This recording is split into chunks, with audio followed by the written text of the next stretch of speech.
à toutes et à tous, bienvenue sur ma chaîne YouTube. Je reviens avec une deuxième vidéo et dans cette vidéo je vais vous parler d'un sujet qui me touche beaucoup, un sujet qui me tient à cœur, quelque chose de sérieux que j'ai toujours voulu aborder depuis petite. Et pour cela je vais vous parler de l'Afrique, notamment l'Afrique de l'Est, c'est-à-dire l'Éthiopie, mon pays d'origine, et Djibouti, un pays qui m'a vu grandir. Donc moi je suis éthiopienne, mais j'ai grandi à Djibouti, enfin entre les deux, donc j'ai voyagé entre les deux pays. Donc c'est une grande richesse pour moi parce que je peux parler de ces deux pays que je connais bien. Et donc je vais m'arrêter en ce qui me concerne pour ce sujet à ces deux pays parce que je ne connais pas tous les pays d'Afrique et je ne vais pas me permettre de parler au nom d'un pays que je ne connais pas, que je n'ai jamais visité. Tout d'abord, avant de commencer cette vidéo, je tiens aussi à dire que voilà, c'est pas parce que je vais critiquer, parler, dénoncer un sujet, quelque chose qui est pratiqué en Afrique, que je ne suis pas contente d'être africaine ou que je dénigre l'Afrique. Bien au contraire, je suis très très fière d'être africaine et j'aime mon pays, l'Éthiopie, j'aime Djibouti. Voilà.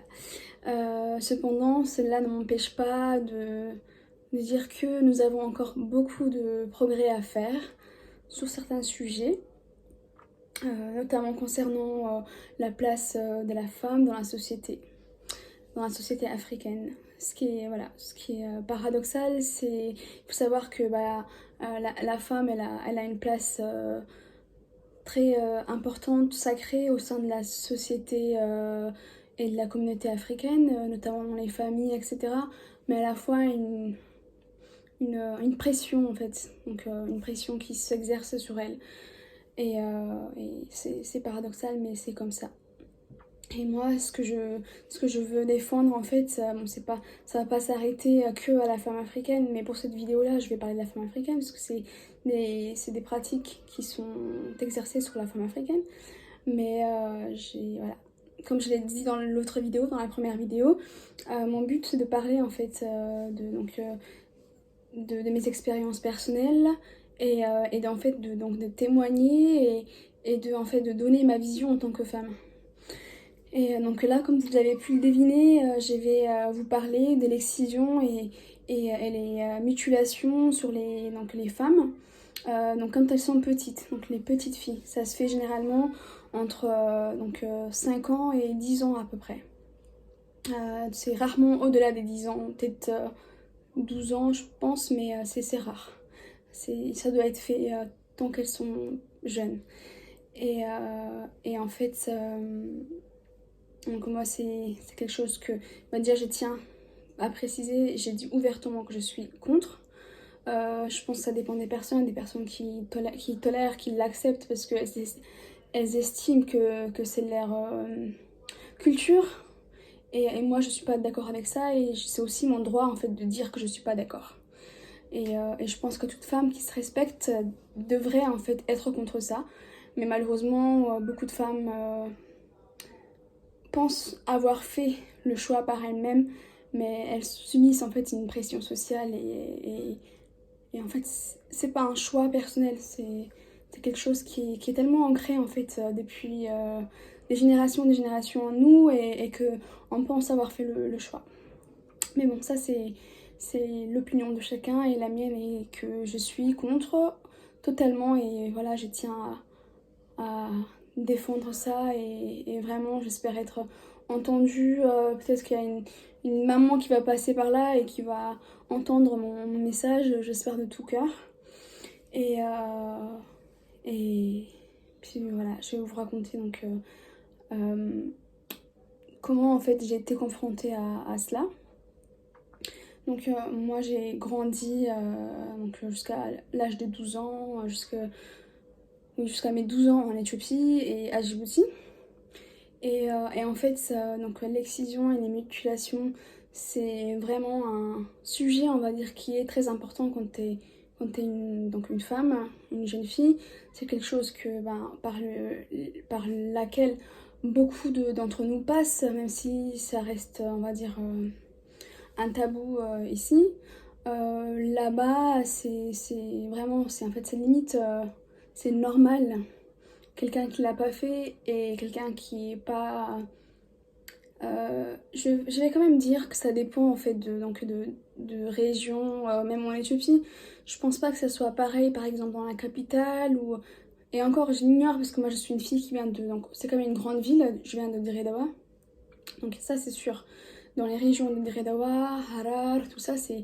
Et déjà c'est musulman, donc c'est quelque chose qui est principalement musulman. Même si dans d'autres... les chrétiens aussi ils le font, en tout cas les orthodoxes.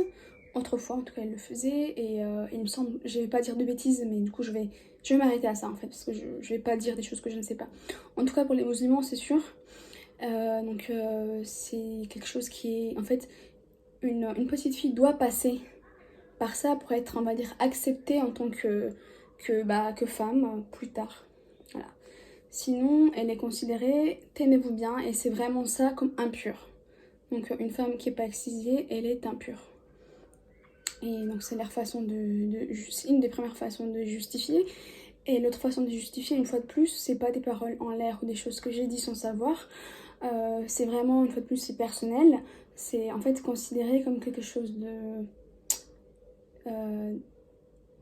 en gros, en fait, une petite fille qui est pas excisée, elle peut ressentir le besoin de désir sexuel. Donc en gros, en fait, c'est pour enlever ça. Donc pour enlever le désir sexuel donc, de la future femme, on lui enlève une partie de son corps, donc de ses parties intimes. L'excision, mutilation, c'est ça en fait. C'est le fait de retirer en fait des organes externes du vagin de la femme. Et donc il faut savoir qu'il y a plusieurs façons de le faire. Donc ça c'est généralement les familles qui vont choisir et les pratiques en fonction du degré on va dire des croyances et des envies de la famille. Il y a plusieurs formes, plusieurs façons de couper. Donc c'est-à-dire que la maman va décider, la maman ou la tante ou la cousine va décider en fait de tout couper ou de couper une partie, ou voilà, il y a plusieurs façons de faire, de recoudre ou pas, enfin c'est c'est assez... c'est quelque chose qui est, comment dire, qui est difficile en fait à évoquer parce que c'est quand même, c'est traumatisant je trouve.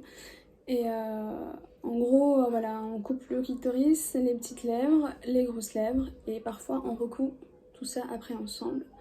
Et donc les conséquences, donc elles peuvent être graves, dans le sens où, après, ces femmes-là, en fait, c'est pas quelque chose que... Il faut savoir que c'est pas quelque chose que tu subis une fois et que c'est fini. En fait, une fois que c'est fait, on va dire que tu te... transporte en fait les dégâts à vie. C'est-à-dire qu'il y a des traumatismes qui vont se faire dans la tête, donc psychologiques, donc t'es marqué en fait. Et souvent ces filles-là, elles sont marquées sur le visage. Et il y a aussi en fait la douleur physique. Ça fait mal, ça fait très mal, et normal. Et imaginez-vous qu'on vous coupe un doigt. C'est pareil, mais dans le vagin en fait. Et donc déjà c'est un choc de voir beaucoup de sang couler et parfois en fait les petites filles elles survivent pas à ça, donc elles font des hémorragies et si c'est pas sur le moment, si elles s'en sortent, c'est après que ça fait des dégâts en fait, c'est-à-dire qu'au moment du premier rapport. Et même si elles s'en sortent au moment du premier rapport, ça va être à l'accouchement. Voilà, moi je vais vous raconter une petite histoire. J'ai une cousine, qu'elle repose en paix, elle est morte. Elle est morte comment? Elle est morte à l'accouchement. Elle a été mariée déjà très jeune, ça aussi c'est quelque chose que, que j'ai envie d'évoquer plus tard dans un autre sujet. Elle a été mariée très jeune et en fait son corps n'a pas supporté on va dire les dégâts des mutilations. Ce qui fait qu'au moment d'accoucher, elle est décédée de ça. Hémorragie, etc. Et ça arrivait malheureusement. Moi ça m'est arrivé, j'ai perdu ma cousine comme ça. Et c'est arrivé aussi à d'autres personnes de mon entourage à l'époque. Et en fait, on peut juste une petite parenthèse pour les personnes que ça intéresse, que ce sujet intéresse. Il y a une histoire en fait, je pense que beaucoup de personnes connaissent, mais pour ceux qui ne connaissent pas, il y a l'histoire de Waris Dirie, donc une mannequin écrivain d'origine somalienne, donc en Afrique de l'Est, qui a écrit Fleurs du désert. Fleurs du désert, c'est également un film dans lequel Lia Bedoel a joué, et je trouve que vraiment, bon, même si il y a beaucoup de clichés, je trouve, la fin elle est vraiment bien quand elle part dans le discours et qu'elle parle de ça, de ce que ça fait, en fait, c'est vraiment ça. Moi, je l'ai vu plusieurs fois ce film et voilà, j'ai reconnu le sujet à travers et il est très bien fait. Si vous avez la flemme de lire, vous pouvez trouver le film qui s'appelle Fleurs du désert de Waris Dirie avec Lia Bedoel. Voilà, je referme la petite parenthèse. Donc, on peut se demander pourquoi les femmes, elles font ça entre elles-mêmes. On peut en fait, enfin, je dis que c'est en fait quelque chose qui est ancré dans la société. Et en fait, si elles le font pas, ben, elles subissent une pression sociale. Et donc, elles sont persuadées que c'est bien de le faire. Mais il y a aussi des femmes qui sont contre ça. Moi, j'en ai connu. Et en fait, souvent, ces femmes-là, elles sont pas entendues par les autres femmes. Donc, en fait, les femmes entre elles-mêmes se font elles exercent une pression les unes sur les autres. Ce qui fait que, bah, si par exemple tu excises pas ta fille, la voisine elle va te critiquer, la tante elle va te critiquer, la grand-mère elle va pas être d'accord. Et en fait, certaines elles vont même le faire contre ta volonté en fait en tant que mère. Il faut savoir qu'en Afrique, l'éducation d'un enfant ne dépend pas que de ses parents, il dépend de toute la famille et parfois même les voisins, enfin de toute la ville en fait carrément. Tout le monde peut éduquer ton enfant et c'est bien comme ça peut être du coup mal pour le coup, parce que ça veut dire que ben si t'es pas d'accord pour exciser ta fille, elles vont le faire à ta place. Et c'est chaud, c'est chaud et c'est triste et en fait elles ont pas beaucoup de pouvoir sur leur propre vie. C'est ce que en fait c'est ce que je défends en fait et que je trouve dommage. Et donc moi aussi j'ai décidé en fait d'entreprendre ce sujet qui est plutôt sensible, c'est parce qu'en fait j'ai envie que les gens sachent quoi, les gens sachent que c'est des choses qui se font encore. Faut pas croire que c'est fini, ça se fait clairement encore. Et, et voilà, je tiens à dire que le corps de la femme est beau tel qu'il est et qu'il n'a pas besoin d'être modifié. La nature l'a fait d'une façon et c'est très beau comme ça et ça doit rester comme ça, c'est mon point de vue. C'est dangereux, c'est... À partir du moment où ça met en fait une vie, quelque chose met une vie en péril, je vois pas au nom de quoi on peut se permettre en fait de continuer à faire ça. C'est triste. Et, les femmes qui sont passées par là, elles devraient comprendre en fait. Donc moi si j'ai un message à passer, bon malheureusement si cette vidéo elle est regardée on va dire par certaines femmes de mon pays, je suis pas sûre qu'elles comprennent le français, je vais essayer peut-être de trouver des sous-titres de sous-titrer en anglais mais c'est quoique après à Djibouti ça parle français. J'aimerais bien en fait que cette vidéo elle arrive jusqu'à là-bas et que les femmes... En fait, il faut comprendre que personne va oser dire, comme moi je le dis, vous ça peut vous paraître en fait banal que je parle de ça en fait. Vous pouvez même me demander à quoi ça sert. Mais moi l'idée aussi c'est aussi toucher ces femmes-là en fait. Et que elles se disent, oui en fait c'est... On peut dire que c'est mal, parce que c'est clairement ça. Voilà, moi si j'ai un message à passer à mes sœurs, aux futures mamans et aux mamans qui ont des petites filles, c'est vraiment, ça tue quelqu'un, ça tue, ça détruit une vie et c'est vraiment quelque chose contre laquelle j'ai envie de me battre et dire qu'il faut arrêter ça en fait, il faut arrêter ça. Et voilà, sinon j'espère que l'Afrique verra des jours meilleurs sur plein d'autres plans. Pas que donc l'excision et les mutilations, même si ce sont quand même la base, on va dire l'éducation et la santé d'un peuple, c'est la... On va dire c'est le tout, quoi. C'est... Sans santé, sans un peuple en bonne santé, il peut pas y avoir de pays.